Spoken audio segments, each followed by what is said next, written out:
Badminton के खेल में भारत के भविष्य में आशा की एक नई किरण दिखाई दे रही है, क्योंकि एक नई प्रतिभा तेजी से उभर रही है। उसे भारत की अगली पीवी सिंधु माना जा रहा है। ओडिशा की रहने वाली 13 साल की एक लड़की बैडमिंटन के खेल में सबसे होनहार सितारों में से एक बनकर उभरी है। जबकि युवा लड़की ने चीन में रहते हुए इस खेल को अपनाया, वह भारत में खुद को निखार रही है और भारत के लिए बैडमिंटन में अगली बड़ी चीज बनने की प्रबल दावेदार है। पीवी सिंधु निश्चित रूप से महानतम भारतीय बैडमिंटन खिलाड़ियों में से एक हैं, जिन्होंने ओलंपिक में देश के लिए 2 मेडल जीते हैं। लेकिन इस 13 वर्षीय खिलाड़ी ने शानदार खेल को दिखाते हुए भारत के national badminton coach Vimal Kumar ने उनको अगली पीवी सिंधु तक कह दिया है। तन्वी पात्री नाम की महज 13 वर्षीय लड़की भारतीय बैडमिंटन में एक सनसनी बन गई है, क्योंकि वह कम उम्र से ही कई खिताब जीत रही हैं। इस प्रतिभाशाली लड़की का टैलेंट और क्षमताएं कोच विमल कुमार को बैडमिंटन खेल में भारत के भविष्य पर खूब आश्वासन देता है।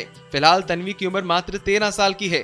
तन्वी पात्री का जन्म 2011 में ओडिशा के बालासोर में एक सॉफ्टवेयर इंजीनियर के घर पर हुआ था। 2015 में नौकरी के चलते उसके पिता को चीन जाना पड़ा। चीन के जिज्ञासु में जाकर वह अपने परिवार के साथ बसे। इस इलाके का खेलों के साथ काफी पुराना नाता है। उनके पिता को भी कॉलेज के दिनों में बैडमिंटन खेलने का काफी शौक था। अक्सर हर रोज अपने ऑफिस के बाद उसके पिता घर के पास के कोर्ट में जाकर बैडमिंटन खेलते थे और वहीं नन्ही तन्वी वहां उनके साथ जाती थी, जिसके चलते तन्वी को बैडमिंटन की ट्रेनिंग छोटी उम्र से ही मिली और उसी छोटी उम्र से उन्होंने टूर्नामेंट्स में भी हिस्सा लेना शुरू कर दिया था। हाल ही में तन्वी ने अपना पहला अंतर्राष्ट्रीय टाइटल अंडर 15 चीन में जीता है।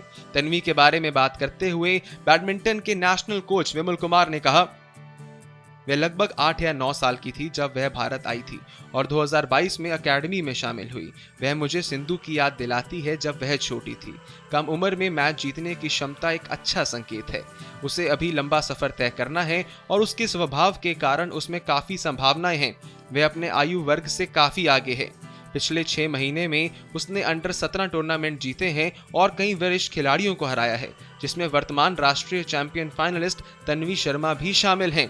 यदि वे अपनी ताकत में सुधार करती हैं और विकास जारी रखती हैं, तो वे 2028 या 2032 ओलंपिक के लिए एक मजबूत दावेदार बन सकती हैं। तन्वी पात्री ने हाल ही में वियतनाम की नंबर 2 रैंक प्राप्त खिलाड़ी को केवल 34 मिनट तक चले फाइनल में हराकर जोरदार प्रदर्शन किया। उन्होंने कम उम्र से ही अपना दबदबा कायम कर लिया। अब ऐसे में ये देखते हुए कि भारत पेरिस ओलंपिक से बिना पदक के बैडमिंटन के खेलों से वापस स्वदेश लौटा था, 13 वर्ष की तन्वी की बैडमिंटन प्रतिभा एक आशा का किरण बन जाती है। अब ऐसे में देखना होगा कि आगे आने वाले सालों में तन्वी पात्री का टैलेंट किस कदर उन्हें इस खेल में आगे लेकर आता है और भारत को उन्हें गौरवान्वित साबित करवाने का मौका देता है।